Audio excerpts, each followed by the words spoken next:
최근 엔드믹을 선언하며 이제는 실외에서 마스크를 벗고 다니고 음식점 영업 제한도 풀리면서 서서히 코로나 이전의 한국의 모습을 되찾고 있는 것 같습니다. 그리고 서서히 여행길도 풀리기 시작하면서 그동안 한국을 여행하고 싶었던 외국인들이 품고 있던 갈망과 갈증을 해소하고 있습니다. 물론 여전히 그러지 못하는 사람도 있지만요.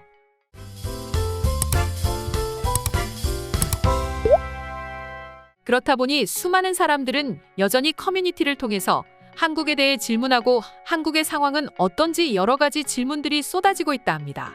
이에 대해 현재 한국에서 거주하고 있다고 밝힌 한 외국인은 커뮤니티에 자신이 한국 생활을 하면서 관찰하면서 느낀 점에 대해 자세하게 안내해 주었고, 해당 글은 한국 여행을 고민하고 있는 외국인들에게 아주 좋은 해답이 되었다는데요.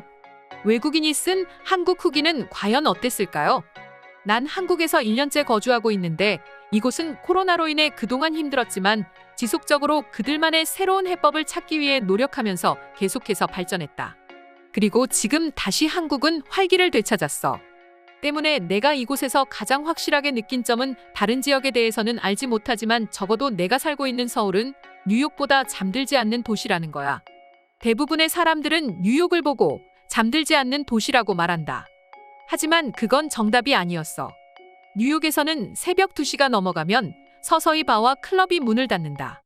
하지만 한국에서는 마지막 손님이 떠날 때까지 또 손님이 없다 하더라도 영업시간을 준수하며 때때로 어떤 가게들은 연중무휴로 24시간 동안 영업하고 있어. 그래서 난 최근 친구들과 그동안 느끼지 못했던 한국을 제대로 만끽하며 동이 틀 때까지 파티를 즐긴다. 그리고 두 번째는 한국인들은 등산을 좋아한다는 거야.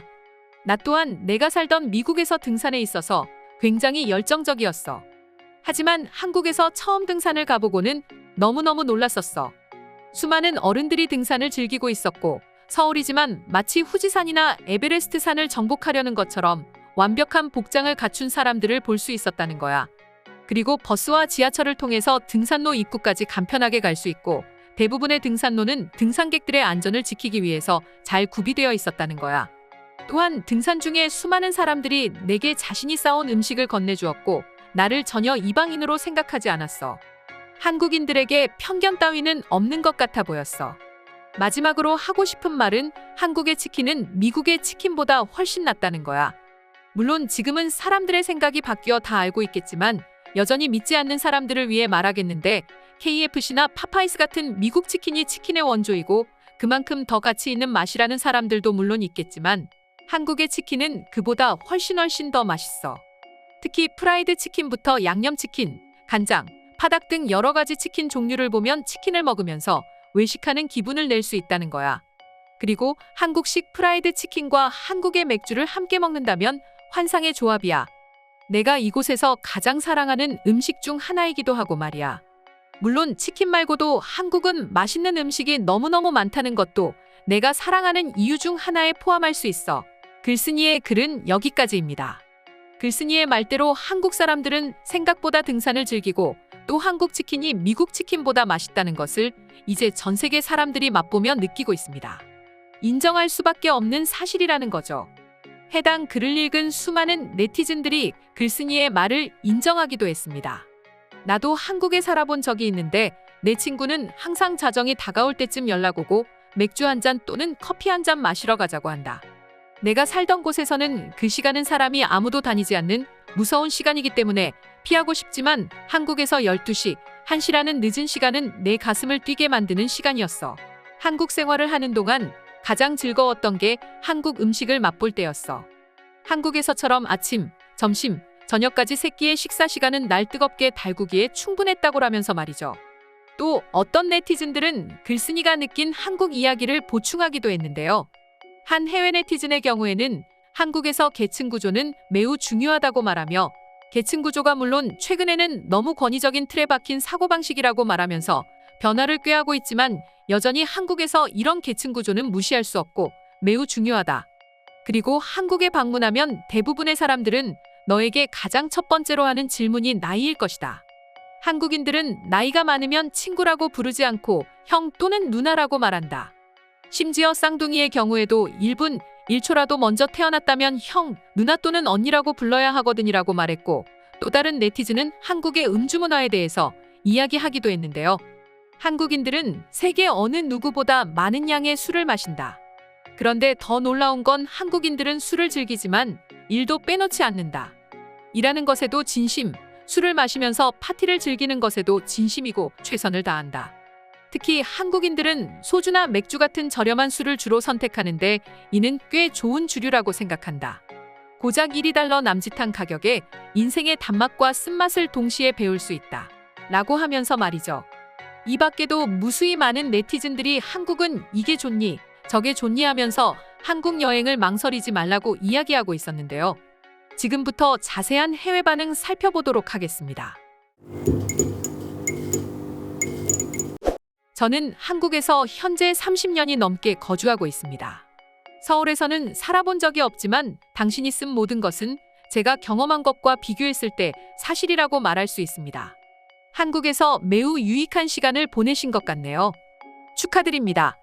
솔직히 말해 한국의 KFC에서 먹은 치킨과 미국 KFC에서 먹은 치킨의 맛에도 차이가 있다. 한국이 훨씬 낫다고 난 장담한다. 아마도 한국인들이 치킨을 햄버거보다 더 선호하기 때문에 이런 맛의 차이가 생긴 게 아닐까 싶어. 한국은 당신이 외국인이라 하더라도 나이가 많다면 모두 당신을 존경하는 눈으로 쳐다볼 것입니다.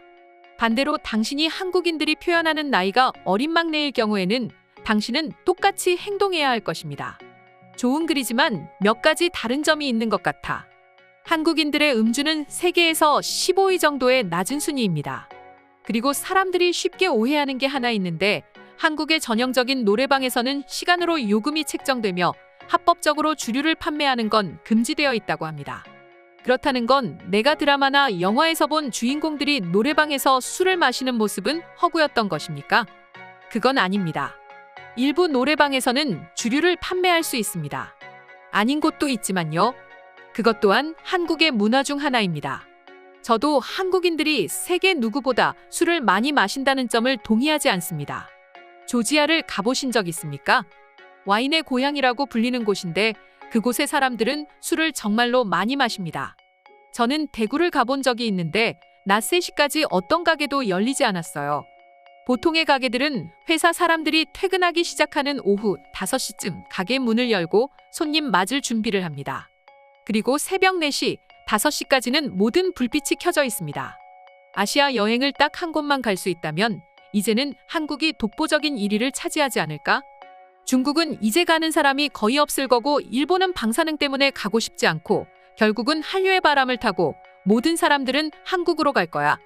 내가 한국을 좋아하는 이유는 계절과 풍경 때문입니다. 한국의 봄, 여름, 가을, 겨울 4계절과 한국에서만 만끽할 수 있는 그런 풍경들 때문이죠. 특히 봄과 가을은 세계 최고일 것입니다. 그러나 한 가지, 시간을 잘 맞춰야 할 것입니다. 저도 산을 정말 좋아하는데요. 특히 가을의 설악산이나 우장산 같은 곳에 단풍으로 빨갛게 물든 한국의 산은 너무너무 아름답다고요. 아내와 매년 단풍을 보기 위해 한국을 찾았는데 지난 몇 년간 한국을 갈 수 없어 너무너무 아쉬웠습니다. 무엇보다도 한국이 좋은 이유는 서비스가 1순위입니다. 첫째, 인터넷이 정말 빨랐어요. 그리고 공짜 음식과 물은 너무너무 행복합니다.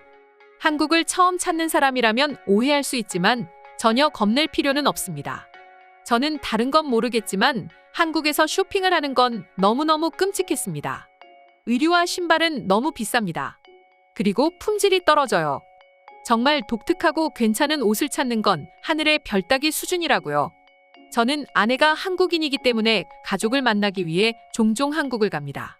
제 생각을 정리하자면 한국은 쓰레기 관리에 매우 진지하고 정의로워요.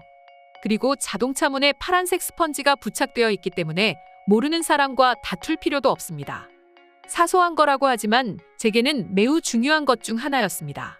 한국은 전 세계에서 10손가락에 드는 경제 규모를 가지고 있습니다.